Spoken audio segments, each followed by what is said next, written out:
Hi everyone, PYQ series के इस नए लेक्चर में आप लोगों का बहुत बहुत स्वागत है, जहां पर आज हम कवर करने वाले हैं एपीएफसी 2023 के Indian culture, heritage and freedom movement component के पीवाईक्यूज को। तो एक बहुत ही इंपॉर्टेंट कंपोनेंट है एग्जामिनेशन के लिए, और आप लोगों को इस सेशन में ना सिर्फ ये पता लगेगा कि पीवाईक्यू सॉल्व कैसे करना था, बल्कि आपको ये भी पता लगेगा कि अपकमिंग एग्जामिनेशन के लिए आपको इस कंपोनेंट को कैसे प्रिपेयर करना चाहिए। तो ये सेशन बहुत ही इंपॉर्टेंट है, एंड तक पक्का देखिएगा। लेकिन आगे बढ़ने से पहले मैं आप लोगों से रिक्वेस्ट करूंगा कि अगर आप एपीएफसी और ईयू एग्जाम की प्रिपरेशन में न्यू हैं तो हमारा चैनल सब्सक्राइब करना ना भूलें। हम बहुत ही क्वालिटी कंटेंट इन एग्जामिनेशन के रिगार्डिंग आप लोगों के लेकर आते हैं। इसके साथ साथ आप लोगों को हमारी कंप्रेहेंसिव गाइड बुक पक्का डाउनलोड कर लेनी है। जिन लोगों ने कर ली है वो अवॉइड कर सकते हैं, लेकिन जिन्होंने नहीं करी अभी तक वो पक्का डाउनलोड कर लीजिए। टोटली फ्री आप लोगों के लिए, और यहाँ पर आपको सारी information regarding the exam, decoded syllabus, solve PYQs, preparation strategy पता लगेगी, जो आप डाउनलोड कर सकते हैं। इस वीडियो के डिस्क्रिप्शन में जाके लिंक दिया गया है वहां से, ठीक है। अब शुरुआत करते हैं Indian culture, heritage and freedom movement के पीवाईक्यूज को। और दोस्तों ध्यान से सॉल्व करिएगा और समझिएगा कि भाई किस तरीके से हमें इन क्वेश्चन को डील करना चाहिए था। पहला क्वेश्चन है कि कौटिल्य इन इज अर्थशास्त्र describe the availability of variety of pearls from the. Basically आपसे पूछा गया कि जो कौटिल्य थे, जिनको हम चाणक्य के नाम से भी जानते हैं, जिन्होंने अर्थशास्त्र लिखी थी, उन्होंने अपनी बुक में ये क्या मेंशन किया कि भाई कहां से उनको वैरायटी ऑफ पर्ल्स जो है मिलते थे, अवेलेबिलिटी कहां थी वैरायटी ऑफ पर्ल्स की। क्या वो मदुरा रीजन हिल्स थे, क्या वो श्रवण बेलागोला हिल्स थे, क्या वो Tamraparni river in the Pandyan kingdom थे, या फिर वो Kaveri river in the Palakkad region थे। आपको बताने कि भाई इनमें से किस रीजन को अर्थशास्त्र में मेंशन किया गया है चाणक्य के द्वारा, कौटिल्य के द्वारा, कि भाई यहां पर पर्ल्स बहुत अच्छे मिलते थे। देखिए ये क्वेश्चन टफ है, क्योंकि हम इतना डीप में अर्थशास्त्र के बारे में नहीं पढ़ते हैं। हम सिर्फ इतना पढ़ते हैं कि भाई अर्थशास्त्र किस चीज से डील करता है, ठीक है, मिलिट्री एडमिनिस्ट्रेटिव जो है एरिया से, और हम ये भी पढ़ते हैं कि भाई किसने लिखी है। उससे ज्यादा डेप्थ में हम नहीं जाते हैं कि भाई वहां पर अवेलेबिलिटी ऑफ पर्ल्स के बारे में मेंशन किया गया है, ये हमने नहीं पढ़ा होगा। आप में से भी बहुत सारे बच्चों ने इसको नहीं पढ़ा होगा।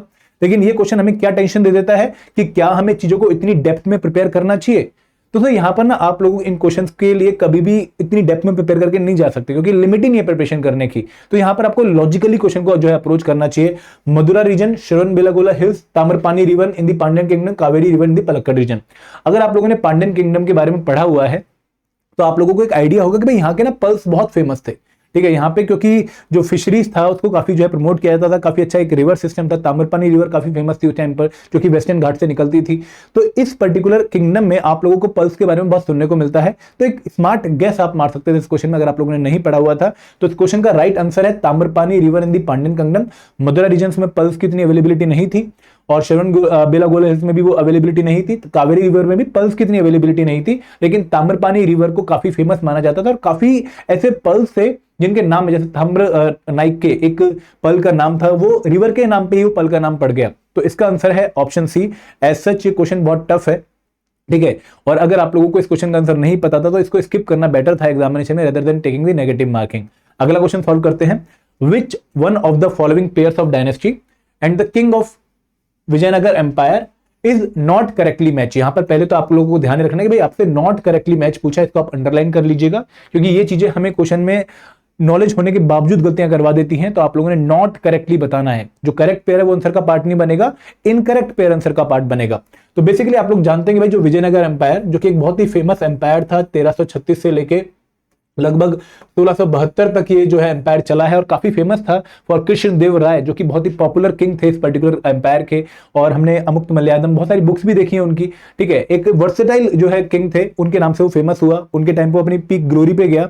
तो इस पर्टिकुलर एम्पायर की आपको कुछ डायनेस्टीज मेंशन करी गई हैं, और उनको आपको मैच करना है कि भाई उन डायनेस्टीज में कौन सा किंग था। देखो आप लोगों ने अगर विजयनगर एम्पायर पढ़ा हुआ है तो आपको पता होगा कि भाई यहाँ पे 4 डायनेस्टीज फेमस आई थी।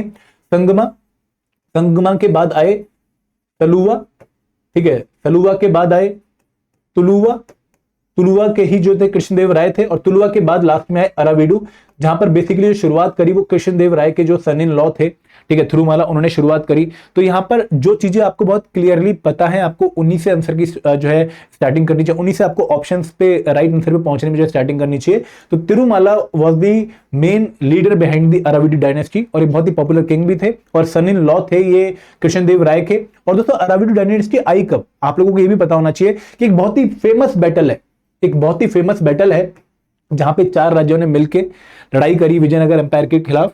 और ये जो बैटल थी इसको जाना जाता है बैटल ऑफ तलाई कोटा के नाम से, या फिर इसको राक्षसा थांगड़ी भी कहते हैं। तो इस बैटल के बाद जो है अरावडी डायनेस्टी जो है आती है, और ये अरावडी डायनेस्टी के बहुत ही पॉपुलर किंग थे तिरुमाला। तो ये हमारे आंसर का पार्ट नहीं बनेंगे, it is the correctly matched pair. अब अगला जो है ऑप्शन देखते हैं, संगमा डायनेस्टी हरिहरा 2। देखो अगर आप लोगों ने विजयनगर एम्पायर के बारे में पढ़ा होगा तो आप लोगों को यह भी पता होगा कि भाई विजयनगर एम्पायर की फाउंडेशन किसने करी, किसने इसको जो है बनाया। तो एक वारंगल डायनेस्टी, इसमें दो लोग काम करते थे, हरिहरा और बुक्का। तो हरिहरा ने इसको फाउंड किया, उसके बाद बुक्का ने इस पर थोड़ी देर जो है राज किया, बुक्का राय 1। उसके बाद हरिहरा 2 द्वारा आए, तो हरिहरा 2 जो है वो संगमा डायनेस्टी से करेक्टली मैच्ड है, ये आंसर का पार्ट भी नहीं बनेंगे। अब आते हैं दो आंसर, सलुवा डायनेस्टी और तुलुवा डायनेस्टी। एंड दोस्तों क्वेश्चन की डेप्थ इन दो ऑप्शंस में है। ये दो पेयर आप लोगों के लिए आइडेंटिफाई करने टफ नहीं थे, लेकिन ये दोनों पेयर आइडेंटिफाई करने बहुत टफ हैं, क्योंकि तिम्मा आप लोगों को बहुत सारे जो हम बुक्स पढ़ते हैं स्टैंडर्ड वहां पर देखने को नहीं मिलेंगे।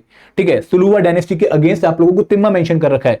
जब आप टेक्स्ट पढ़ने जाओगे, जैसे फॉर एग्जांपल अगर आप तमिलनाडु बोर्ड की एनसीईआरटी पढ़ोगे, आप पूनम शर्मा मैम की बुक पढ़ोगे या फिर कोई और बुक पढ़ोगे आप, तो आपको वहां पर सलुवा डायनेस्टी के पैरेलल एक बहुत ही फेमस जो किंग थे इस पर्टिकुलर डायनेस्टी के, जो थे हमारे सलुवा नरसिम्हा देवा राय, उनके बारे में पढ़ने को मिलेगा, जो कि फाउंडर भी थे। और आपको हर जगह ये देखने को मिलेगा कि भाई 1391 से लेकर 1404 तक वही आए। लेकिन यहां पर बीच में तिम्मा जो उनके बेटे थे, उन्होंने भी बीच में राजगद्दी संभाली और बहुत ही लिमिटेड पीरियड के लिए संभाली। तो ये भी आंसर करेक्टली मैच्ड है। तो इनकरेक्ट मैच क्या है, तुलुवा डायनेस्टी में गुंडा, ये कोई किंग नहीं थे। आपको तुलुवा डायनेस्टी में जो है कृष्णदेव राय देखने को मिलेंगे और भी बहुत सारे किंग देखने को मिलेंगे, बट ये उसका पार्ट नहीं थे। तो राइट आंसर क्या है, ऑप्शन डी। अगेन काफी जो है डेप्थ में क्वेश्चन पूछा गया है, काफी अच्छी प्रिपरेशन आप लोगों की डिमांड करता है। आगे बढ़ते हैं।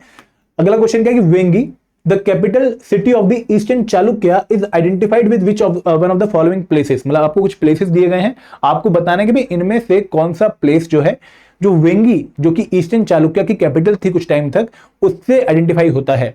पेडावेगी, एरुमियार, सालिहुंदम या फिर भत्रीपोलरू। आपको बताने कि भाई इनमें से कौन सा वेंगी जो ईस्टर्न चालुक्य की कैपिटल थी उसे आइडेंटिफाई होता है। देखो यहां पे ना अगेन बहुत सिंपल क्वेश्चन नहीं है, अगेन काफी ट्रिकी क्वेश्चन था, बट यहाँ पे राइट आंसर है पेडावेगी, जिसको हम वेंगीपुरम के नाम से भी जानते हैं। एरामुलु डिस्ट्रिक्ट जो है आंध्र प्रदेश का, वहां पर स्थित है।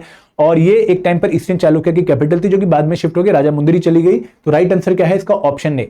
अगेन टफ क्वेश्चन मैं मानूंगा इसको, क्योंकि हम इतनी डेप्थ में एंशिएंट और मिडिवल हिस्ट्री नहीं पढ़ के गए थे 2023 एग्जामिनेशन में, और हमें तो ऐसा लगता था कि भाई इंडियन कल्चर और मॉडर्न हिस्ट्री से ही क्वेश्चन आएंगे, बट इस बार आपने इस डेप्थ में प्रिपरेशन करनी है। अगला क्वेश्चन देखते हैं। अगला क्वेश्चन थोड़ा सिंपल था, ठीक है, ये क्वेश्चन टफ नहीं मैं बोलूंगा। Who among the following was the first elected king of the Pala dynasty in the Kamarupa? जो कमरूपा है जगह है बंगाल, वेस्ट बंगाल में, ईस्टर्न पार्ट में, वहां पर जो पाला डायनेस्टी थी उसके पहले इलेक्टेड किंग कौन थे, कौन से उसके फाउंडर थे। तो यहाँ पे राइट आंसर है ब्रह्मपाला, एक बहुत ही फेमस पर्सन, ठीक है, जिन्होंने पाला डायनेस्टी की शुरुआत करी कमरूपा में। और इसका ही हम राइट आंसर मेंशन करेंगे, ऑप्शन सी। और आपको यही आंसर वहां पे लगाना था, और ये क्वेश्चन टफ नहीं था, काफी बच्चों ने इस क्वेश्चन का आंसर सही लगाया था, because it is straight forward question. अगला क्वेश्चन देखो, अगेन काफी टफ क्वेश्चन था। हम लोग मॉडर्न हिस्ट्री में तिलक के बारे में पढ़ते हैं, महात्मा गांधी जी के बारे में पढ़ते हैं, हम सुभाष चंद्र बोस के बारे में पढ़ते हैं, लेकिन इतना डिटेल में हम नहीं पढ़ते हैं कि भाई आप लोगों को फ्रीडम फाइटर अगाधु समंतरा के बारे में पता हो। जनरली ये जो न्यूज थी या जो ये टॉपिक था, ये कहीं ना कहीं करंट अफेयर में बेस्ड था और वहां से टॉपिक पिक किया गया है। तो आप लोगों को ध्यान ही रखना है कि भाई मॉडर्न हिस्ट्री, इंडियन कल्चर भले ही एक स्टैटिक कंपोनेंट है, बट यहां पर आपको करंट अफेयर में जो नाम चल रहे हैं पॉपुलर, उनको भी पढ़ना पड़ेगा, क्योंकि एग्जाम में उनके आने के चांसेस काफी ज्यादा हैं। क्वेश्चन पढ़ लेते हैं। Freedom fighter Agadhu Samantara serve the British Indian army. बिल्कुल सही बात है कि भाई इन्होंने लांस नायक पोस्ट पे ब्रिटिश इंडियन आर्मी में सर्व किया था। Later on he left this British service, इन्होंने ब्रिटिश सर्विस छोड़ दी और इंडियन नेशनल आर्मी को ज्वाइन किया, जो कि सुभाष चंद्र बोस ने बनाई थी।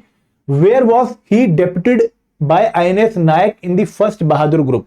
कहां पर इनको पोस्ट किया गया था, कहां पर इनकी पोस्टिंग हुई थी जब आईएनए में इनको नायक पोस्ट पर फर्स्ट बहादुर ग्रुप में डेप्यूट किया गया था। दोस्तों इसका बहुत ही क्लियर कट आंसर था कि भाई अंडमान निकोबार फ्रंट नहीं है, अरुणाचल प्रदेश फ्रंट नहीं है, असम फ्रंट नहीं है, इनको बर्मा फ्रंट पे जो है डेप्यूट किया गया था। तो राइट आंसर क्या है, ऑप्शन बी।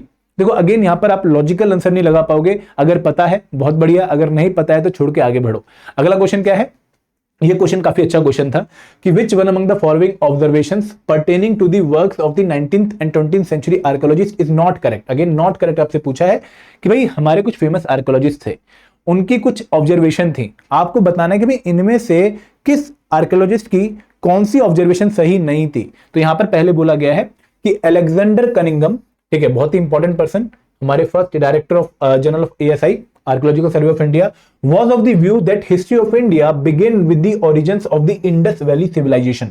मतलब इन्होंने ऐसा बोला कि जो हिस्ट्री ऑफ इंडिया थी, इसकी जो बिगिनिंग थी वो कहीं ना कहीं इंडस वैली सिविलाइजेशन से जो है लिंक करती है, यही इसका स्टार्टिंग पॉइंट था। बट दोस्तों ये व्यू उनका इनिशियल व्यू नहीं था, ये व्यू उनका बाद में आया, लेकिन इनिशियल व्यू कुछ और था। इनिशियल व्यू क्या था कि भाई जो इंडिया है, जो इंडियन सिविलाइजेशन है, जो इंडिया है, इसकी जो शुरुआत है, इसकी जो हिस्ट्री है, वो कहीं ना कहीं बिगिन होती है इंडो गंगेटिक वैली सिविलाइजेशन से। जो हमारी गंगेटिक वैली सिविलाइजेशन थी, जो कि बेसिकली हड़प्पन सिविलाइजेशन के बाद आई थी, उससे शुरू होती है। इनको ऐसा एक अजम्पशन था स्टार्टिंग में, तो ये स्टेटमेंट सही नहीं है, उनकी इनिशियल अजम्पशन नहीं थी। तो यहां पर history of India begin with the origin of Gangetic valley अगर होता तो वो उनकी असम्पशन सही मानी जाती, but this is not the right answer. इनको जब बाद में पता लगा कि भाई हड़प्पन सिविलाइजेशन जो कि उससे भी पुरानी है, तो इनको लगा कि हाँ मेरा इनिशियल व्यू सही नहीं था, तो this statement is not correct. और आपसे नॉट करेक्ट ही पूछा था तो आंसर हमारा ऑटोमेटिकली ए आ जाएगा। बट एक बार बाकी स्टेटमेंट भी देख लेते हैं। John Marshall generally adopted the method of excavation along regular horizontal unit, कि भाई हम ऐसे हॉरिजॉन्टल यूनिट में एक्सकवेशन करेंगे, बट बाद में आर.एम. व्हीलर ने बोला कि ये सही तरीका नहीं है, क्योंकि जब आप माउंट के बेसिस पे, मतलब हाइट के बेसिस पे, वर्टिकल बेसिस पे जब आप एक्सकवेशन करते हो, तो आप टाइम को एक अच्छा फैक्टर मान के ही एक्सकवेशन करते हो, क्योंकि चीजें कई बार वर्टिकल जो है मैनर में जो है एक लेयर के ऊपर लेयर आती हैं टाइम वाइज, तो हमें हॉरिजॉन्टल जो एक्सकवेशन ना करके वर्टिकल एक्सकवेशन करनी चाहिए, ताकि हम एक टाइम के हिसाब से चीजों को अलग अलग करके जा सकें। हॉरिजॉन्टल अगर एक्सकवेशन करेंगे तो हम टाइम फैक्टर को नजरअंदाज कर देंगे और हम कहीं ना कहीं जो लेयरिंग है उसको जो है मिस कर देंगे। तो ये दोनों ही स्टेटमेंट करेक्ट थी। अमरिंदर घोष एक बहुत ही पॉपुलर इंडियन आर्कियोलॉजिस्ट, उन्होंने बोला कि there were similarities between pre Harappan and mature Harappan culture. तो ये तीनों स्टेटमेंट करेक्ट हैं, बी, सी और डी, लेकिन ए स्टेटमेंट इज इनकरेक्ट। क्यों इनकरेक्ट है? क्योंकि भाई गंगेटिक वैली से उनकी शुरुआत उन्होंने मानी थी, उनको नहीं पता था कि भाई इससे पहले हड़प्पन सिविलाइजेशन भी है। अगला क्वेश्चन है क्वेश्चन नंबर 7। ये क्वेश्चन मैं थोड़ा इजी बोलूंगा, आप में से काफी बच्चों ने इसको सॉल्व कर भी लिया होगा, कि which one of the following was an important contributing factor in the rise of Magadh as the most powerful Mahajanapada between the 6th and 4th century BC। देखो आप लोग जानते हैं कि जब हमारा लेटर वैदिक पीरियड खत्म होता है तो उसके बाद 16 महाजनपदा बहुत जो है उभर के आते हैं, और उन 16 महाजनपदा में भी जो सबसे पावरफुल महाजनपदा बनता है वो बनता है हमारा मगधा महाजनपदा। तो क्वेश्चन ये है कि भाई कौन सा ऐसा फैक्टर था जिन्होंने इसके पावरफुल बनने में कंट्रीब्यूट किया? क्या वो रिच गोल्ड माइंस का इजी एक्सेस था? दोस्तों आप लोग जानते हैं कि भाई रिच गोल्ड माइन नहीं, अगर यहाँ पे आयरन माइन होता तो हम फिर भी मान लेते, लेकिन गोल्ड माइन तो बिल्कुल भी नहीं, तो ये आंसर गलत है। सुपीरियर कैवलरी नहीं, उस टाइम पर सुपीरियर कैवलरी उनकी नहीं थी। ठीक है, कैवलरी का जो बेसिकली पॉइंट है वो हमें मुगल्स के बाद या फिर जो दिल्ली सल्तनत है उसके बाद देखने को मिलता है, उससे पहले कैवलरी का इतना तगड़ा यूज हमें देखने को नहीं मिलता है, तो भी हमारे आंसर का पार्ट नहीं बनेगा।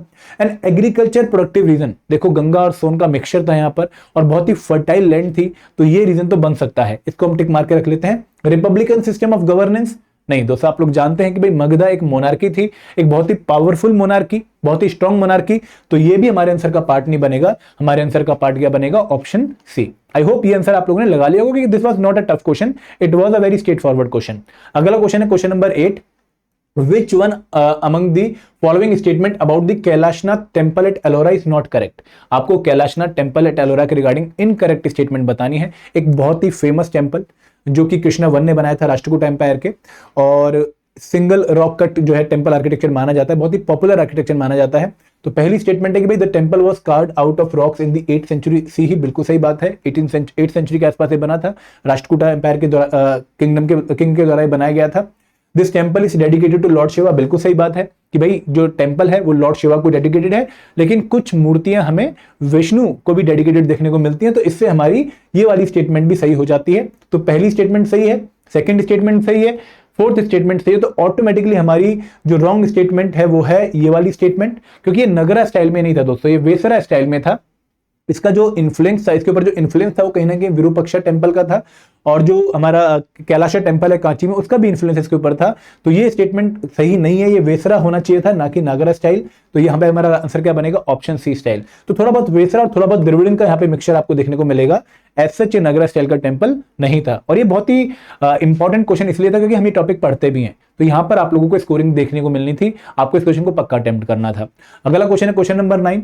विच one of the following statement about ancient Indian pottery is correct? तो ये दोस्तों ये ट्रिकी क्वेश्चन है, क्योंकि ये रट्टे वाला क्वेश्चन था, जिसको पूरी चीजें रटी हुई हैं वो इनको सॉल्व कर पाएगा। इस क्वेश्चन को मैं टफ मानूंगा। Northern black polished where refers to a type of pottery found from archaeological sites in India dating back to 600 BC।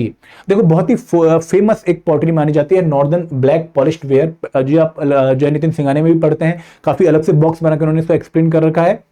और जनरली 7th सेंचुरी BC से लेके हमें 2nd सेंचुरी BC तक ये पेंटिंग्स देखने को मिलती हैं, पॉटरी देखने को मिलती हैं। तो ये स्टेटमेंट एकदम सही है, इस स्टेटमेंट में कोई गलती नहीं है। और आपसे करेक्ट स्टेटमेंट ही पूछी थी तो ऑटोमेटिकली आपका आंसर ए आ गया। लेकिन बाकी भी देख लेते हैं। Painted grey ware refers to a type of pottery found over a large part of south India coinciding with the Sangam period. देखो यहाँ पे ना काफी चीजें सही है, लेकिन एक ही पॉइंट गलत है, वो है south India. Painted grey where आप लोगों को जो है वेस्टर्न जो पार्ट है, वेस्टर्न गंगेटिक वैली का जो पार्ट है वहां पर देखने को मिलेगा, साउथ इंडिया में देखने को नहीं मिलेगा। Orchard called pottery sites are located in South India only, again गलत है, ये भी आपको गंगेटिक वैली में देखने को मिलेगी। ब्लैक, देखो ओनली वाला पॉइंट तो वैसे भी हमें क्वेश्चन में ध्यान रखना है, क्योंकि ओनली वाली स्टेटमेंट एक्सट्रीम स्टेटमेंट होती है और जनरली गलत होती है। Black and red ware is never found at Neolithic sites, ये भी गलत है, ये तो एसोसिएटेड ही नियोलिथिक साइट से हैं। तो हमारा राइट आंसर क्या बनेगा? Option A. ठीक है, आगे बढ़ते हैं, लास्ट क्वेश्चन सॉल्व करते हैं 2023 के एग्जामिनेशन का एपीएफसी के। आपको यहां पर कुछ टर्म्स दी गई हैं, कुछ टेक्स्ट दिए गए हैं और आपको मैच करना है कि भाई कौन सा पेयर करेक्टली मैच है, नॉट करेक्टली मैच है, सॉरी, इसको अंडरलाइन कर लीजिए, कौन सा पेयर सही मैच नहीं है। देखो अगर आप लोगों को कुछ चीजें नहीं भी पता है, फॉर एग्जांपल अगर मैं इस एग्जाम को दे रहा होता तो मुझे कुतः गर्शाला उस टाइम नहीं पता था, समग्र सूत्रधारा नहीं पता था, लेकिन मुझे विमाना और हर्मिका पक्का पता था। और मुझे इतना पता था कि भाई जो हर्मिका है वो स्तूपा से रिलेट करती है, वो टेम्पल आर्किटेक्चर से रिलेट नहीं करती है। मतलब हर्मिका क्या होती है कि जो अंडा होता है, अंडा के ऊपर जो यहाँ पे जो बाउंड्री होती है, एक फेंस लगाई जाती है, उसको हर्मिका कहते हैं। तोराना होता है, हर्मिका होता है, ठीक है। देन एक अंडा होता है स्तूपा में, तो जो स्तूपा आर्किटेक्चर वो मुझे पता होता तो मैं देखता कि भाई हर्मिका के सामने उन्होंने क्या लिखा है, a style of temple architecture, तो इसके स्टेटमेंट को मैं गलत मान लेता तो ऑटोमेटिकली मैं नॉट करेक्टली पे पहुंच जाता, भले ही मुझे बाकी दोनों नहीं पता होते। तो ये स्मार्ट अप्रोच है, बट हम बाकी भी सॉल्व करेंगे। समग्र सूत्रधारा, देखो दोस्तों एक बहुत ही फेमस साइंटिफिक ट्रीटाइस है जो कि भोजदेव ने लिखी है। ठीक है, ये स्टेटमेंट करेक्ट है। अब तीनों स्टेटमेंट करेक्ट ही होंगी। विमाना आप लोग जानते हैं कि दिरवन आर्किटेक्चर में जो हमारे गर्भगृह होता है उसके ऊपर का जो स्ट्रक्चर उसको विमाना कहते हैं। कुतरग्रहशाला एक हट जहां पे जो मेंडिसेंट थे पुराने टाइम पे, जो मोक्ष वगैरह के लिए जो लोग घूमते रहते थे या फिर जो इधर से उधर पूजा पाठ में लगे रहते थे, तो वो ठहरते थे। तो अगेन ये भी स्टेटमेंट सही है। तो राइट आंसर क्या है? ऑप्शन बी, कि भाई second pair is not correctly match. Harmika जो है वो हमें टेम्पल आर्किटेक्चर में देखने को नहीं मिलती, वो हमें स्तूपा आर्किटेक्चर में देखने को मिलती है। तो दोस्तों ये थे एपीएफसी 2023 के क्वेश्चन। और अगर आप लोग इस एग्जाम की प्रिपरेशन कर रहे हैं तो मैं आपसे रिक्वेस्ट ये करूंगा कि आप अगर कोर्स के थ्रू प्रिपेयर करना चाहें तो आप हमारे कोर्सेज में एनरोल कर सकते हैं। आप लोगों को करना क्या है, आप लोगों को गूगल पे एडुटैप पे जाना है, एडुटैप पे जाके आप लोगों को कोर्सेज पे जाना है, कोर्सेज पे ईपीएफओ कोर्सेज में जाके आप लोग हमारे कोर्सेज को यहाँ पे चेक कर सकते हैं। हमने 3 डिफरेंट कोर्सेज भी आपके लिए लॉन्च कर रखे हैं, master course, special subject course और टेस्ट सीरीज। और बहुत जल्दी हम आपके लिए एक स्पेशल क्रैश कोर्स भी लेकर आ रहे हैं, आप लोग उसको यहाँ पे चेक कर सकते हैं। और यहाँ पर आपको वैलिडिटी और प्राइस भी दिख जाएगा, फीचर्स भी आपको दिख जाएंगे, आप अपने हिसाब से इन कोर्सेज को चूज कर सकते हैं। तो this was regarding the APFC 2023 PYQs for Indian culture, heritage and freedom movement. I hope आपको मजा आया होगा। Thank you very much. जय हिंद, जय भारत।